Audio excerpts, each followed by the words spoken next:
Hello everyone, তোমাদের জন্য আজকে আমার রেসিপিতে থাকছে গরম গরম ক্রিস্পি পরোটার রেসিপি।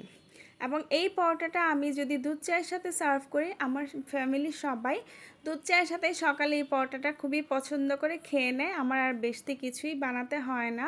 তো আমি খুব ইজি ওয়েতে পরোটাটা রেসিপিটা তোমাদের সাথে শেয়ার করব। বাই দ্য ওয়ে, আমি Afrin. Welcome to my YouTube channel cooking idea by আফরিনে। যারা এখনও আমার চ্যানেলটি সাবস্ক্রাইব করেনি তারা অবশ্যই সাবস্ক্রাইব করে নেবে এবং পাশে থাকা বেল বাটনটি ক্লিক করে দিবে নিত্য নতুন রেসিপি পাওয়ার জন্য। খুব ইজি ওয়েতে তোমাদের সাথে পরোটার রেসিপিটা শেয়ার করব। প্রথমেই আমি 2 কাপ ময়দা নিয়ে নিচ্ছি। ময়দার সাথে পরিমাণ মতো লবণ দিয়ে নিচ্ছি, 1 চিমটি বেকিং পাউডার দিয়ে নিচ্ছি, হাফ টিস্পুন চিনি দিয়ে দিচ্ছি, আর 2 টেবিল চামচ আমি তেল দিয়ে ভালো করে ময়দার ডোটাকে ভালো করে তেলের সাথে লবণ চিনি মিক্স করে নেব। দেন আমি এখানে গরম পানি, কুসুম গরম পানি ইউজ করব। গরম পানি অল্প অল্প করে দিয়ে একটা খুব সফট একটা ডো তৈরি করব এবং এই ডোটা আমি আধা ঘন্টার জন্য রেস্টে রেখে দেব। আধা ঘন্টার জন্য রেস্ট হয়ে যাওয়ার পরে এই ডোটাকে আমি আবার ভালো করে চটকে নেব। দেখতেই পাচ্ছ কত নরম হয়ে গিয়েছে, এখন ডোটা খুবই সফট হয়ে গিয়েছে আর হাতে লেগে আসছে না। তখনই বুঝতে হবে ডোটা রেডি। এবং দইয়ের ভিতর পুর হিসাবে আমি ইউজ করব তেল, ময়দা আর বাটার। সেটা দিয়ে আরেকটা আমি পুর তৈরি করে নিয়েছি। এই পুরটা আমি ময়দার মধ্যে ইউজ করব। প্রথমে অল্প একটু ময়দা দিয়ে অল্প একটু ময়দা দিয়ে একটা রুটির মতো বেলে নিব।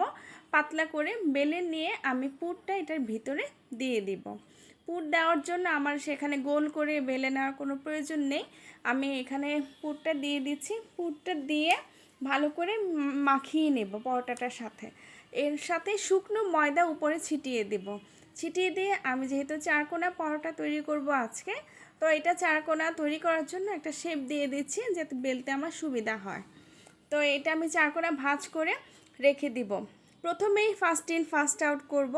যেটা ফার্স্টে বানিয়েছি সেটাই ফার্স্টে আগে পরোটা বানাবো। পরোটাটা খুব সুন্দর করে বেলে নিয়েছি। দেখতেই পাচ্ছ চারকোনা একটা পরোটা হয়েছে। এখন পরোটাটা তোমাদেরকে ভেজে দেখার পালা। প্যানটা যখন গরম হয়ে আসবে তখন আমি পরোটাটা দিয়ে দিব। তারপর এক পাশ আমি সুন্দর করে উল্টিয়ে নেব। উল্টিয়ে নিয়ে আমি দেন তেল দিয়ে দেব। তেল দিয়ে দিলেই পরোটাটা আস্তে আস্তে ফোলা শুরু করবে। দেখতেই পাচ্ছ তেলটা দেওয়ার সাথে সাথে পরোটাটা খুব সুন্দর করে ফুলে উঠতে শুরু করেছে। তো তোমরাও এটা অবশ্যই ট্রাই করবে। এবং এই পরোটাটা আমি মোটামুটি 15 থেকে 20 দিন ফ্রোজেন করে রাখতে পারি। একটা পলির উপর আরেকটা পলি রেখে সেইভাবে পরোটাটা আমি 1 মাসের মতো তোমরা চাইলে ফ্রোজেন করে রাখতে পারবে। দেখো, আমি যখনই দেখব একটু ঘুরিয়ে ঘুরিয়ে, আমি কিন্তু উপরে চাপ দিচ্ছি না, যখন ঘুরিয়ে ঘুরিয়ে দেখব এক পাশ হয়ে গিয়েছে দেন আমি উল্টিয়ে দেব। উল্টিয়ে দেওয়ার পরে দেখো আলহামদুলিল্লাহ কত সুন্দর আমার পরোটাটা।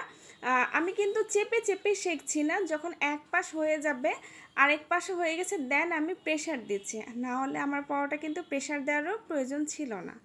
দেখতেই পাচ্ছ খুব সুন্দর করে যখন এটা অপর পাশটাও ক্রিস্পি হয়ে আসছে তেলের মধ্যে, দেন আমি একটু চেপে চেপে নিচ্ছি ভালো করে সেঁকে নেওয়ার জন্য। এবং এই পরোটাটা খেতে যে কি আমি সবাই একবার হলেও ট্রাই করবে। এই যে দেখতেই পাচ্ছ এটাও আমার হয়ে গিয়েছে। This is my final paratha look. আল্লাহ হাফেজ।